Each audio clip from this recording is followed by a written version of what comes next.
മറുനാടൻ kitchen UK പുതിയ ഒരു എപ്പിസോഡിലേക്ക് എല്ലാവർക്കും സ്വാഗതം. ഇന്ന് നമ്മൾ ചെയ്യാൻ ഉദ്ദേശിക്കുന്ന വളരെ സിമ്പിളായ ഒരു ഡെസേർട്ട് ഐറ്റംസ് ആണ്. അതിന് വേണ്ടുന്ന ingredients: 1/2 cup self rising flower, ഒരു മുട്ട, 1/2 കപ്പ് പാല്. ഇത്രയും ഇൻഗ്രീഡിയൻസ് ഒരു ബൗളിൽ നമ്മൾ നല്ലതുപോലെ മിക്സ് ചെയ്തെടുക്കുക. നല്ല തിക്കായിട്ട് മിക്സ് ചെയ്തെടുക്കണം.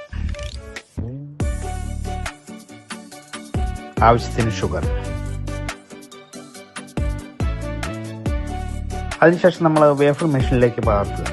നമ്മുടെ സാൻഡ്വിച്ച് മേക്കറൊക്കെ പോലെ നമുക്ക് ആമസോണിൽ വാങ്ങിക്കാൻ കിട്ടുന്ന ഒരു ചെറിയ മെഷീനാണ്. ഏകദേശം ഒരു 2-3 മിനിറ്റ് കൊണ്ട് ഇത് റെഡിയായി കിട്ടും. നമുക്ക് അതിനുശേഷം ആവശ്യാനുസരണം ഐസ്ക്രീമിൻ്റെ കൂടെയോ